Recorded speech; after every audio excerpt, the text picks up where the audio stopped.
Tai laba diena visiems, aš esu Aurimas. Sveiki, aš esu Ieva Ginkevičiūtė.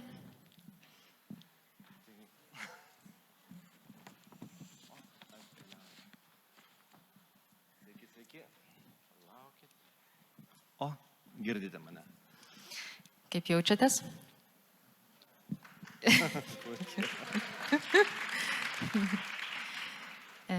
Gerai, tai šuolis į Skandinaviją, į skandinavišką patirtį. Aurimai, pakalbam apie Hoskiolės.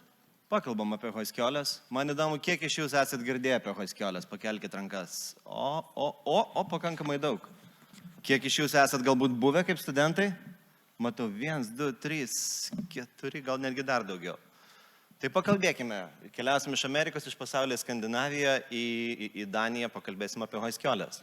Tai aš dabar šiek tiek Aurimo paklausiu, ką jisai žino apie Hoskiolės.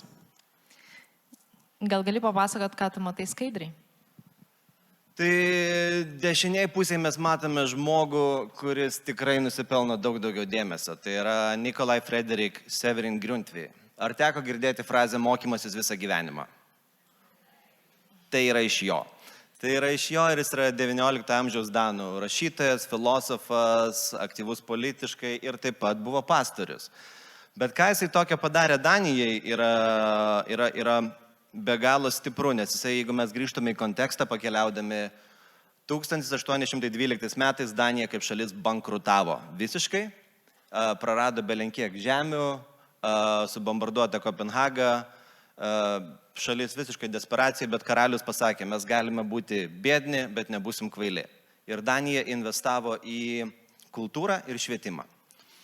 Tai tuo metu, kai Danija investuoja į berniukų, mergaičių mokyklas, 7 klasės sistemą, duoda menininkams stipendijas, važiuoti į Vokietiją, mokyti, studijuoti, Grundtvigas žiūri kitą konceptą, kaip ugdyti pačią liaudį, kaip ugdyti angliškai bottom up, nuo pačios fermerius. Ir jisai būtent 30 metais nuvažiuoja į Oksfordą ir sako, wow, kaip viskas čia gražu, Oksfordas, Kembridžas, žmonės gyvena kartu, mokosi kartu, studentai dėstytojai vaikšto kartu, toks lygus lygmuo. Tik Grundtvigas pasakė, kokio velnio mums mokintis apie lotynų ir senovės graikų kalbas, kas yra aktualu yra dabar. Tai Grundtvigas sugalvojo, kad tuo metu buvo aktualu yra demokratija, bendravimas, bendradarbiavimas, tautos atgimimas ir auginimas visos ekonomikos ir tautos. Tai jisai paėmė Oksfordo, Kembridžo modelius ir bandė pritaikyti, kaip tai atrodytų paprastiems žmonėms. O kairiai pusėje jūs matote pastatą. Mokyklą Riodingo mažame miestelyje Danijos pietuose. Pirma Hoskiolė, kuri atsirado 1844.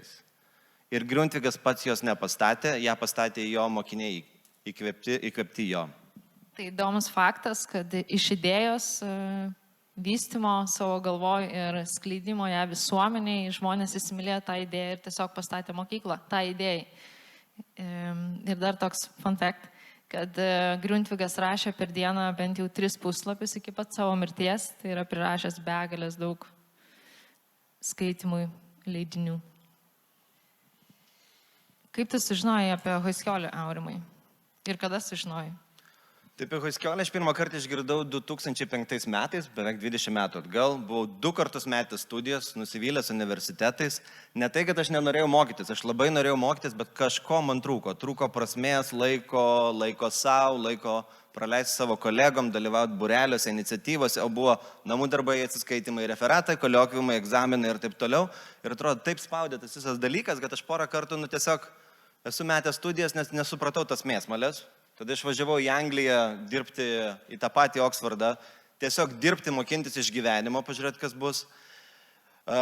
Dirbau valgykloje, padėjau, bet vis žiūrėjau, o ką aš noriu toliau mokytis, kur noriu keliauti. Ir tada man atsiuntė viena pažįstama nuoroda apie Hoskiolės. Sako, pažiūrėk, gal čia tau.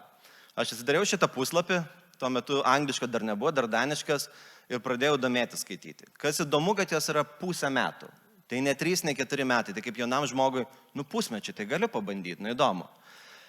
Ir tuo metu mane domino sportai, mane domino gamta, mane domino baidarės, palapinės, išgyvenimai. Kažkaip norėjusi aktyviai patirti pasaulį ir aš pradėjau ieškoti, kur aš norėčiau studijuoti. Tai kiek aš žinau, pirmoji tavo Hoskiolė yra Snoghoj. apie 2371 gyventoją turinti miestelį atkeliavai. Kaip tave pasitiko mokykla? Kas įdomu buvo, kad nereikėjo ne vieno pažymio, užteko motyvacinio laiško. Kodėl tu nori čia mokytis? To motyvacinio laiško užteko, tuo metu Lietuva buvo įstojus ką tik į ES, tai mes dar gavom stipendiją kaip nauja ES šalis. Danai investavo į naujų ES šalių įtraukimą ir demokratiją. Kaip jie mane pasitiko? Aš atvykau, mane pasitiko mokytas prie durų, su šypsena, su džiaugsmu, su raktais. Nuvedė prie kambario, paklausė, kaip jaučiuos, kaip gyvenu, ką noriu mokytis, kur gyvensiu, kur yra kokios patalpos, kavinė, ne kavinė, mūsų valgykla, kava, atsigėrimas. Tai man buvo toks, atrodo, o kodėl tas žmogus toks džiaugsmingas, manęsgi nepažįsta, aš kažkoks keistas bičias iš Rytų Europos. Tai čia buvo didelis lūžis, kaip mane pasitinka ir kaip manim domisi, kas aš toks. Apie kasdienybę? Apie kasdienybę. Kasdienybę galime pažiūrėti taip. Kaip atrodo mano kasdienybė. Dešiniai matote kambarį, tokį studentišką. Tai aš gavau kambarį ir kambarioką, kurio aš nepažįstu. Paprastai, lovas stalas ir spinta per pusę padalinta. Bet mums tiek ir užteko, nes visa kita turi mokykla. Turi sporto patalpos, turi muzikos kambarį, turi aktų salės sutikimų, turi biliardo stalą, kaip matot, futbolą, židinį, visokius tokius dalykus. Pro langą aš matydavau jūrą. Jūrą, gulbės, jachtas plaukiančias. Maistas, kas tai yra kasdienybė, kad mes tai mokykloje gyvename, mokomės ir valgome. Tai viskas vyksta vienu kartu, tai yra labai artima, glaudi bendruomenė. Aš šiek tiek pasižiūrinėjau tinklapį apie Snohos Haskiolės kursus ir matot, jų yra tikrai didelė įvairovė. Tai dar pakviesiu jūs, kiekvieną iš jūsų perskaityti tą sąrašą, permest akim ir išsirinkti kokią nors savo, į ką jūs nertumėt pusę metų.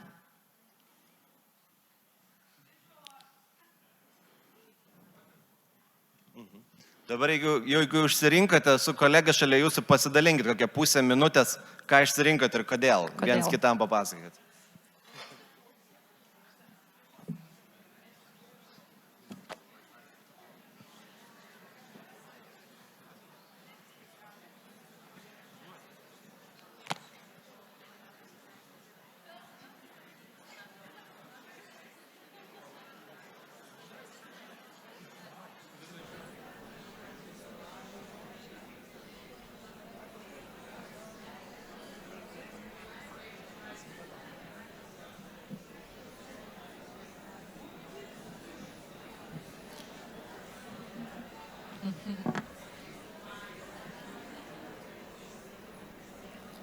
Gerai, tai Aurimai, tu sakai, ką tu išsirinkai ir kodėl?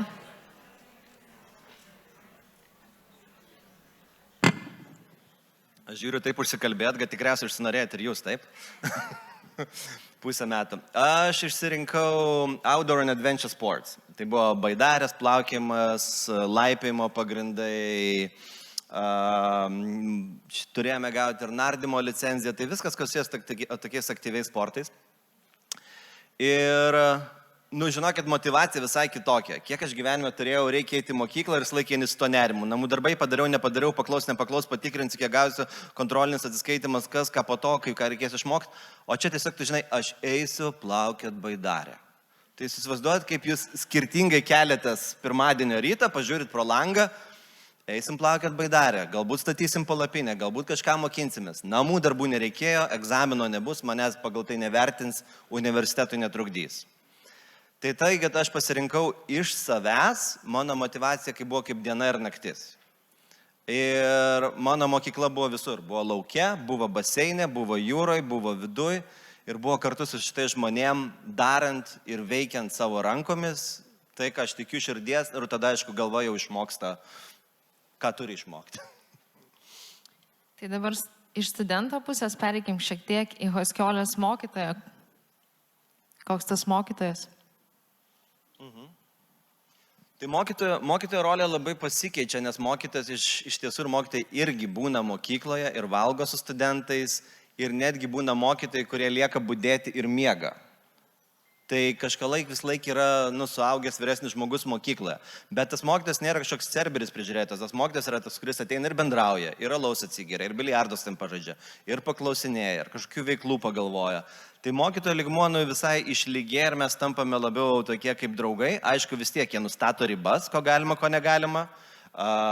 Labai daug įgalina ir duoda atsakomybę studentam, tarkime, daryti vakarėlį, organizuoti savo barą, pardavinėti visą kitą, bet jeigu peržengiamos ribos sukontroliuojama ir nedalykas būdavo svarbiausia, svarbiausia būdavo tai, kad tu nori. Jeigu nori groti muziką, valio, ką nori groti, kokiu instrumentu, kaip aš tau galiu padėti. Ir mokytojai lygiai taip pat dalyvaudavo ir vakarėliuose, ir grodavo, ir būdavo kartu, ir filmų žiūrėdavo. Ne visi, bet aišku, jausmas, kad jis laik šalia kažkas ir tu esi kartu. Ir tau kaip jaunam žmogui, kad tavim domisi vyresnis, o nesi tu tas, kuris turi tik atsiskaitinėti, yra irgi toks geras, pokytis. O jie irgi esi buvęs Hoiskioliai, Švedijoje, abu esame dirbę. Kokie tavo atsiminimai iš mokytojo, kaip tau buvo dirbti? Man asmeniškai tai labai skiriasi, nes aš esu dirbus ir švietimo institucijose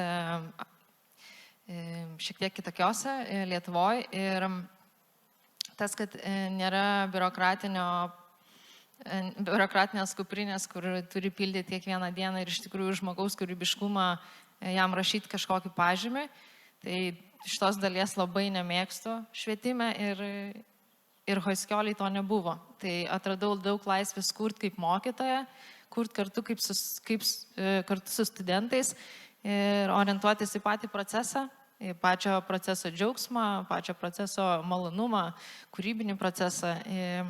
Jo, tai patyriau daug laisvės, tuo pačiu labai daug atsirado galimybės kurti naujų dalykų ir labai greit augti savo profesiniam lauke, nes aš esu iš šokio lauko.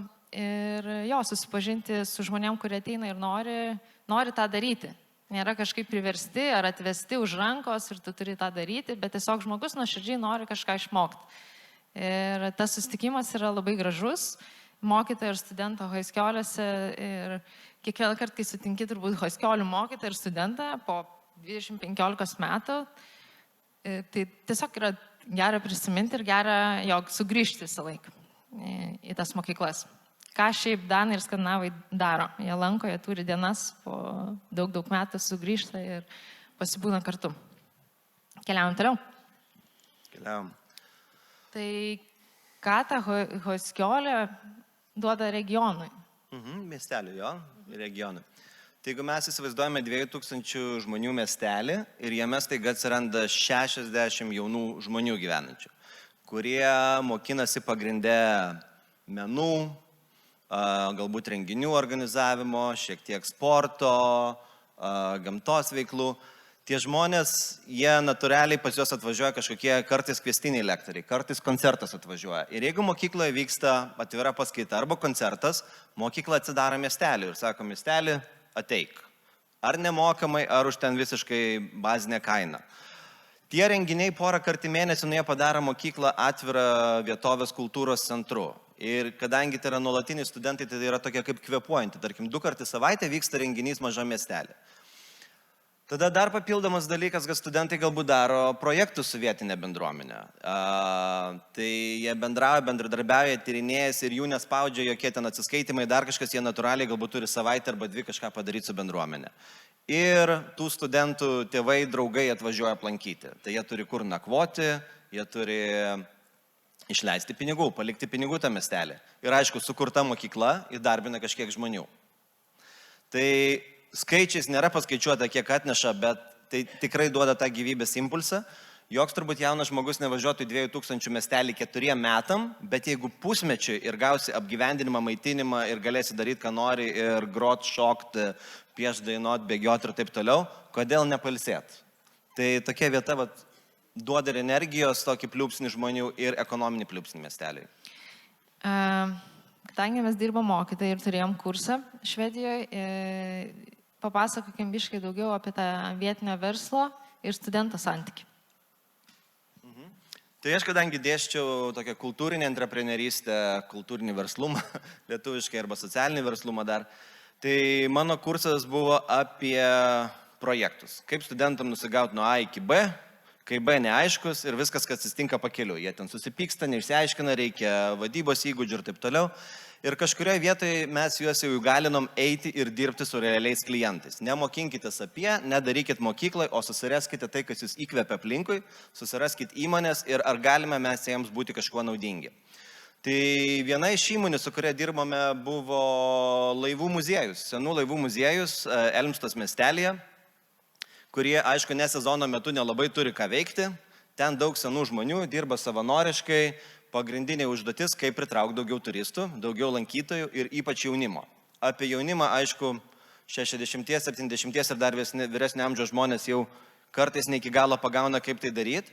O mes tuo metu turime tą jaunimą, kurie sako, kuo aš galiu būti naudingas, ką galime padaryti. Tai jie darė 3 savaičių projektą kartu su šita įmonė. Jie sugalvojo keletą konceptų, renginių, interneto puslapio pakeitimo, socialinės medijos. Ir po šitą projektą mes darėme pristatymą tiek valdybai šito muziejaus, tiek turėjome išorinių ekspertų, cenzorių dirbančioje toje srityje. Ir grįžtamasis ryšys buvo, kad tai buvo stipriau negu 3 mėnesių konsultacinė įmonė iš Stokholmo. Nes žmonės gyveno tenai ir jie tuo degė. Ir jie tokie buvo. Tai po pusmečio tos idėjos buvo iškart implementuotos, pritaikytos ir tas jaunimas galėjo ateiti ir pažiūrėti, kaip va, mano idėja čia gyvena. Ir maža miestelė tai yra daug lengviau padaryti, nes yra erdvės. Kaip, tos mažos įmonės, NVO, muziejai, verslai, jie turi erdvės ir jiems reikia pagalbos. Vilniui, Kaune, biški sunkiau, visi labai užsiėmė. Ir tas jaunas žmogus toje tuščioje terpėje, jisai žiūri, ką man daryti, kuo galiu būti naudingas. Nes vartotojai nelabai yra, ką žinokit. Maža miestelė, nei kavinių, nei barų, nei kino teatrų, nei nieko. Tai tu iš vidaus turi tapti kūrėjų. Tai tiek tų kūrėjų, pasižiūrėkime į žemėlapį, tai kiek regiono Danijos mažų miestelių turi hoskiolės, tai apie 70, šį pasaulį jų yra 700 ir tikimės, kad atsiras ir Lietuvoje po truputį tokios mokyklos, kur žmonės gali tikti ir tapti ne tik vartotojai, bet ir kūrėjai savo aplinkoje.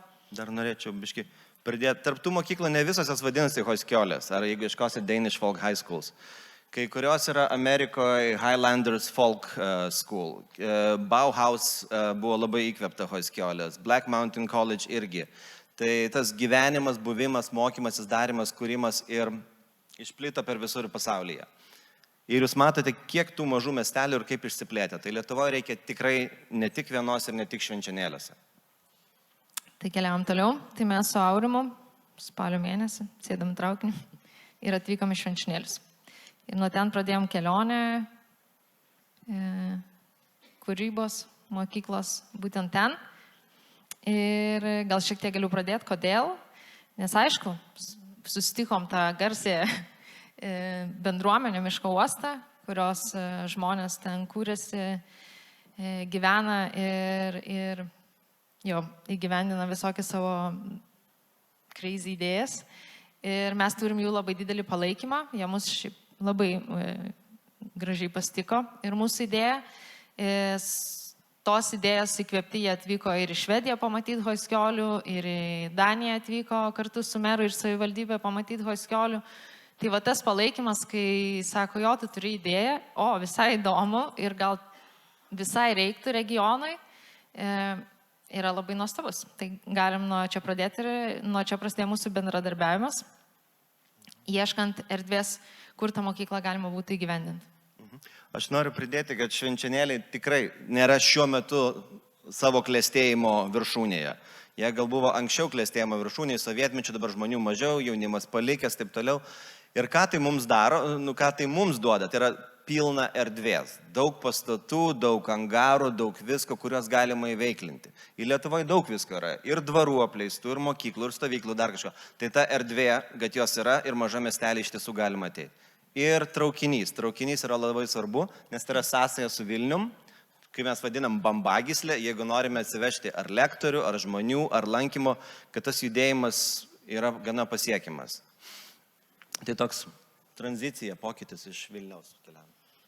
Ir pabandėm paklausti dirbtinio intelekto, kodėl jisai manytų, kad švenčionėliuose reikėtų Hoiskiolės, tai vat, pagalvojom, kad visai neklysta.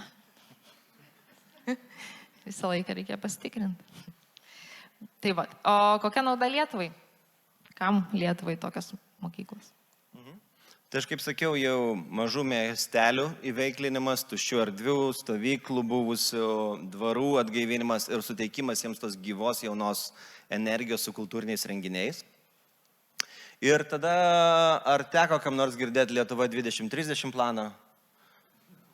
Girdėjot, gal Lietuva 2050, bet tiesiog jeigu mes paimtume tos žodžius, atviras ir atsakingas, kūrybingas žmogus, sugebantis bendradarbiauti ir kurti savo ir kitų geroviai. Tai Hoiskiolė būtent tai ir daro. Mes nesifokusuojam į kažkokią žinias, kad išmoksti ar tą teoriją, įgūdį, kad kažką galės padaryti, bet kad jaunas žmogus iš tiesų galėtų tapti atviras, tolerantiškas, kūrybingas, kūrintis, bendradarbiaujantis. Ir toj mažoj ekosistemoje, toj mini sistemoje jie praktikuojasi, kaip gyventi bendruomeniai. Tai labai geras toks šuolis tarp šeimos ir tarp didelio miesto. Mes patiriame, kaip daryti įtaką 100 žmonių organizacijoje ir tas savo įgūdžius galime atsinešti į universitetą, į įmonės, kurias dirbam, į miestus, kurias būsim. Ir mes tampam aktyviais piliečiais, prisidedančiais prie savo gerovės ir kitų. Tai įdėjom 10 pamokų iš Hoiskiolės arba angliškai Fall High Schools. Ir aš tiesiog gal jas įvardinsiu lietuviškai. Tai tapk savimi, mokykis per malonumą, priimk atsakomybę, mokykis gyvenimui, dainuok kartu, gyvenk kartu, pasakok istorijas, mokykis kartu, mokykis per kūną ir tapk žmogumi. Arba tauta. Arba tauta. Ir šitoj vietoj norėčiau paklausti, kas tai yra tas Mo ansambling, Aurimai? Tai įdomus toks dalykas yra, kad kiekvienos dienos rytas prasidėdavo mūsų susitikimu, kur visi studentai susitinka vienoj salėj, mes susėdam ratu ir turim tokias knygas. Nu, kaip bažnyčiai pasiemam šitas ir atrodo, apie ką mes čia darysim. Aš atvažiavau šiaip tai baidarėm plaukyti. Ir sako, atsiverskit 520, atsiverčiam 520, o šiandien, įsivaizduokim, yra lapkričio 9. Ir 520 yra Winds of Change, Scorpion. Ir mes sudainuojame Winds of Change, tada mokytas mums papasakoja apie Berlyno sieną, apie jos žlugimą, kritimą, apie pokytį. Ta tema mus kaip ir įveda, tada vėl užbaigiam kažkokią dainą ir tada pasako, kas kur vyksta mokykloje ir išsiskaidom. Dabar, kad jūs įvesti kontekstą, Hoiskiolių studentų yra 10 000 vienu metu, Efterskolių yra gimnazijos versija, nes jie gimnazijoje irgi tai gali patirti. Yra 150 mokyklų, bet su daugiau studentų, tai jų yra dar 25 000. Tai 35 000 danų rytą pradeda su daina kartu. Nieko. Ta proga. Ir kadangi tema yra švenčionėliai, ir kad mes važiuojam su traukiniu švenčionėlius, pasikvietėm draugą Justą Jankauską. Justai.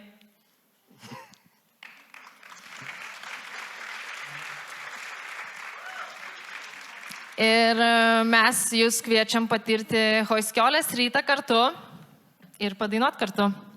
Dainą tai tikrai žinot, o jeigu ką, tai žodžiai yra, tai padainuojam. Ir dainuokit, kaip išeina, šnipždėkit, rėkit, dar kažkaip esmė, kad mes kartu dainuojam.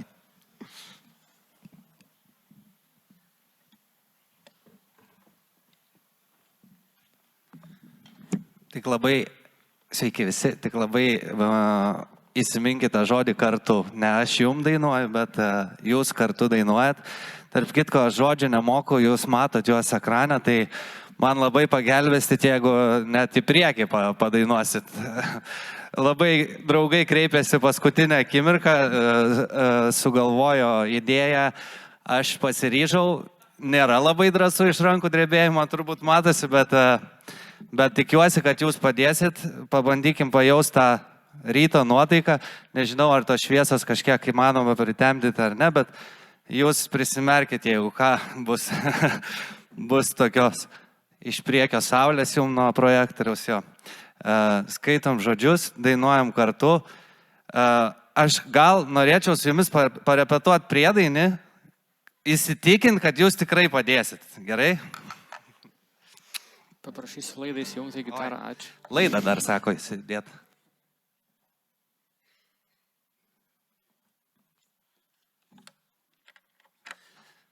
Laukia ryte nereikia šito.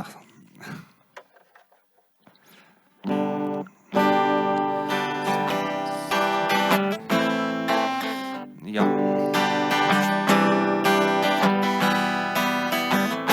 Visi puikiai žino turbūt šitą dainą, ne? Iš žodžių jau suprantu. Paskutinis traukinys dar laukia. Dar yra viena vieta laisva. Jūs turi dainuoti. Paskutiniam vagone prie lango,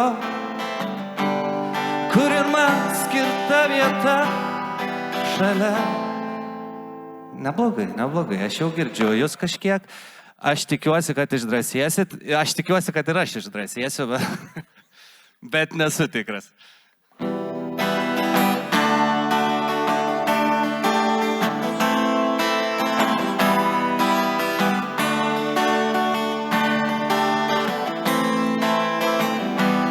Tu dar gali kentėti tas blogas mintis. Ar tu dar gali matyti akis visai tuščias? Ar tau malonu girdėti žodžius, bukai piktus? Ar dar tave įkvepia šalti žmonių veidai? O čia bus toks inkliuzas kūrybinis.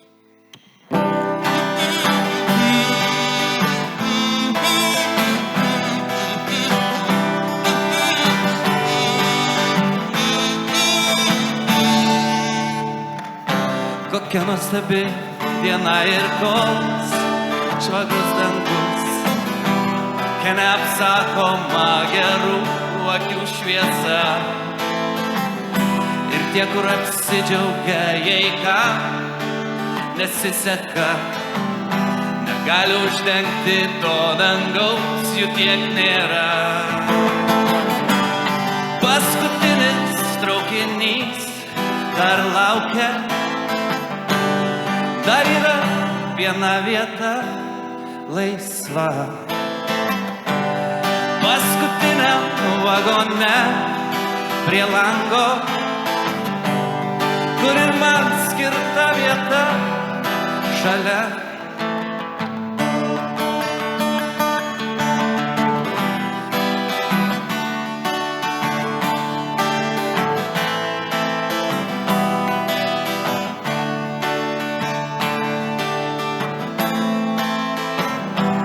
Tu jau pasidavei už save giliau. Tu negali tylėt, dainuok garsiau. Tu nori keist pasaulį, keisk pirmiau save. Tu tamsoje, aš ten taip pat buvau. Paskutinis traukinys dar laukia.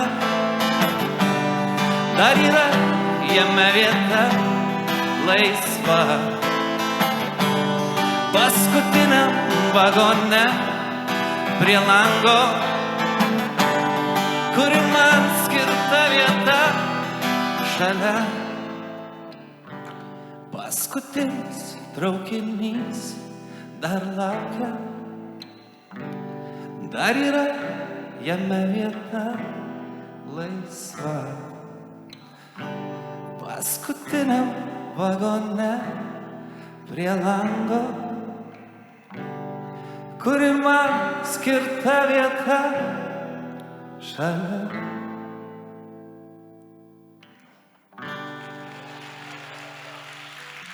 Ieva, Aurimas.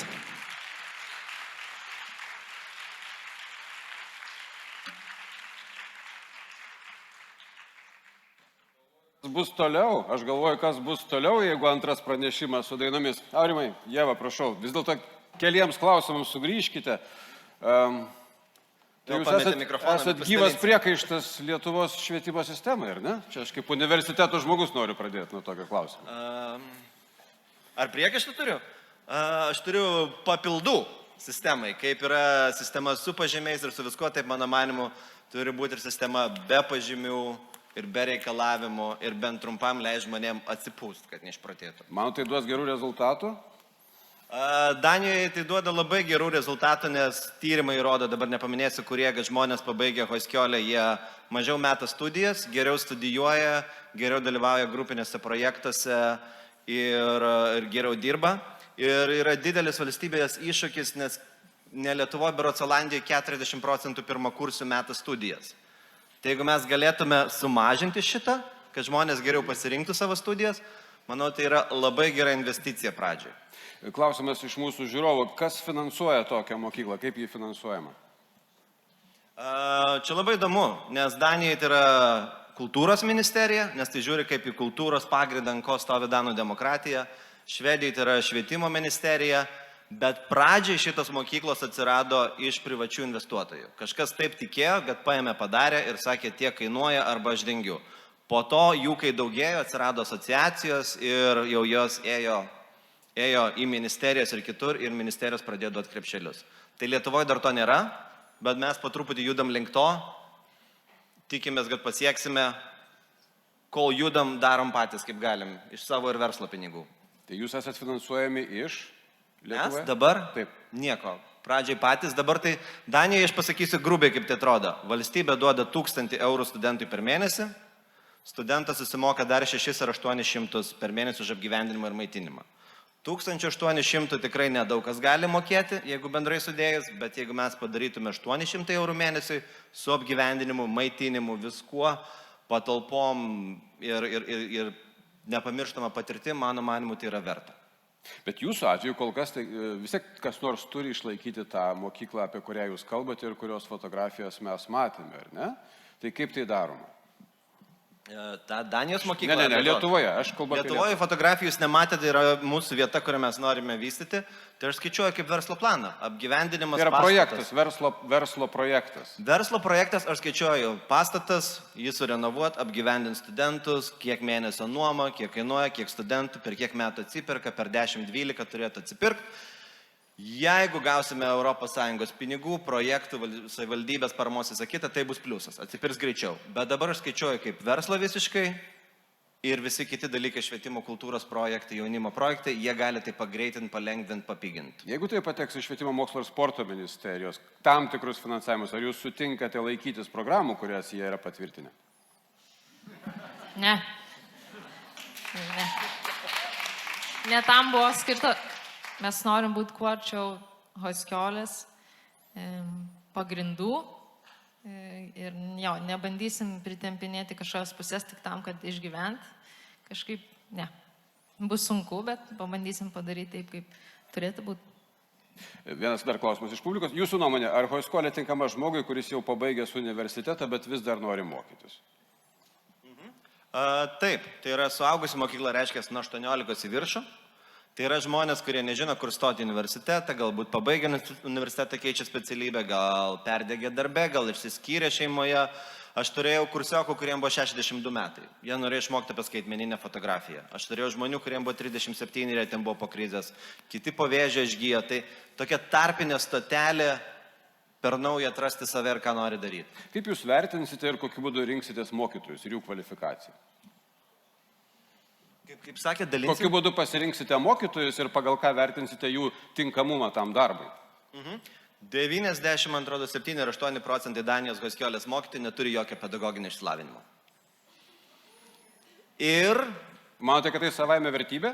Tai nėra savaime vertybė, bet svarbiausia yra, kad yra žmogus, kuris myli savo dalyką, nori juo dalintis, jam rūpi jaunas žmogus ir gali sukurti tokį kursą ir surinkti studentus ir tada žiūrim, ką mes jam galim duoti. Bet mes atsirenkam kaip žmonės, vis tiek asmeniškai jį pažįstam. Jeigu aš galvoju apie muziką, tai aš jau turiu galvoje kokius 5 žmonės, kuriuos norėčiau pakviesti.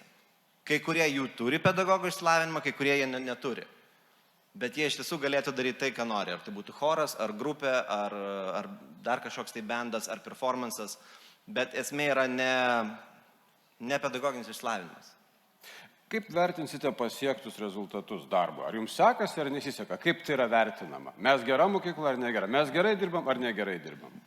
Tai aš galiu pasakyti, kaip tie rezultatai matuojami. Pirma Hoskiolė 44 metais, jų 68 atsiranda jų asociacija, 49 Danai gauna demokratiją pasiekė ir 95 Danai tampa viena pirmaujančių ekonomikos eksportuotoja Europoje. Tai tos Hoskiolės, matot, 50 metų užtruko, bet jų susikūrimas, įgalimas, eksportas, bendradarbiavimas, visą tai atsiliepia vėliau. Tai nėra, kad per 2 metus paruošėme programuotojų tiek ir tiek. Bet mes tikime, kad kūrybingų, atvirų, bendradarbiaujančių ir atsakingų žmonių jų bet kada reikės. Kaip tai išmatuoti? Numatuosime, žiūrėsime, galim sulyginti, kiek studijas meta, kas darbuose po to dirba, kokie atsiliepimai, bet visą tai galėsime matuoti po daug metų. Gerai, paskutinis klausimas iš publikos. Kuo tai skiriasi nuo seminarų ir tiesiog patyriminių stovyklų? Pusę metų gyvenimas kartu. Tom ir skiriasi. Stovyklose esame buvę ir labai faina, bet toks jausmas, kad toj pasibaigs. Atvariau ir už 2 savaičių reikia lėkti ir visi varo nemiegodami. Tai įsivaizduokit dabar tokią stovyklą, kur gali atsipalaiduoti ir nesibaigs ir pusmetį. Ir ne palapinėse miegoti, o normaliuose kambariuose ir turėti daugiau šitų patalpų veiklų. Tai yra erdvės ir saugios erdvės, kuri tave laiko, kad tu spėtum susivokti, išgirsti save, išgirsti vieni kitus. Ir ta erdvė ir laikas labai pakeičia nuo to lėkimo. Nes ne 2 valandų kūrybingumo workshopas pakeis Lietuvą. Ačiū Ievai ir Aurimui, su jais galėsite pasikalbėti ir mūsų foje. Dabar bus pertrauka.